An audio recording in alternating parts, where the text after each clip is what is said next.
Seperti banyak budaya kuno, orang Mesir kuno memiliki sistem kepercayaan yang kaya tentang akhirat.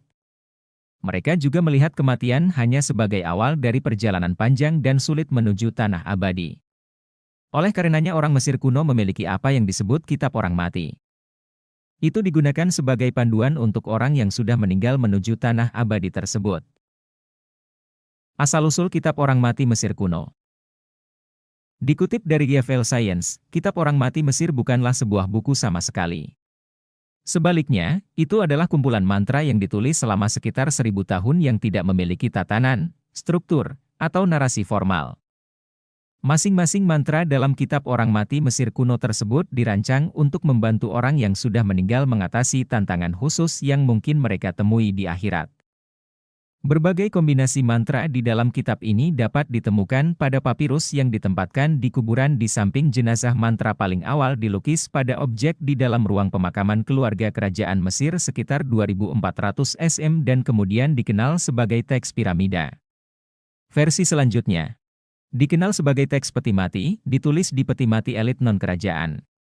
Baru pada tahun 1842, mantra itu kemudian diterbitkan oleh ahli Mesir kuno Jerman bernama Karl Richard Lepsius dan kemudian dikenal sebagai Kitab Orang Mati. Isi Kitab Orang Mati Mesir kuno. Berbagai mantra dalam Kitab Orang Mati Mesir dirancang untuk membantu orang mengatakan hal yang benar pada waktu yang tepat untuk menghindari pemusnahan dan mencapai akhirat yang kekal. Menurut kepercayaan Mesir kuno, orang mati diharuskan melakukan perjalanan melalui dunia bawah untuk bertemu dengan Dewa Osiris, di mana mereka akan diadili sesuai dengan kebenaran yang mereka jalani. Namun, jalan ini dijaga oleh monster-monster menakutkan dan hal-hal gaib lainnya yang harus ditenangkan atau dijinakkan. Banyak mantra dalam kitab orang mati berfungsi untuk mengalahkan makhluk-makhluk itu.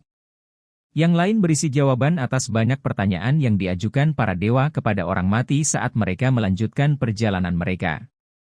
Mereka yang berhasil mencapai Osiris kemudian diminta untuk menyebutkan nama masing-masing dari 42 dewa yang menghakimi jiwa orang mati. Setelah itu, mereka harus melafalkan apa yang disebut pengakuan negatif, yang menegaskan bahwa mereka telah menjauhkan diri dari 42 dosa yang berbeda mulai dari pembunuhan hingga pencurian selama hidup mereka.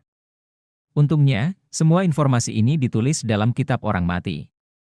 Sehingga mereka yang memilikinya sebelum meninggal tidak perlu khawatir. Hanya setelah semua tantangan itu diselesaikan, hati orang yang meninggal akan ditimbang dengan timbangan bulu. Jika timbangannya seimbang, individu tersebut dinilai bebas dari dosa dan diberikan pintu masuk ke akhirat.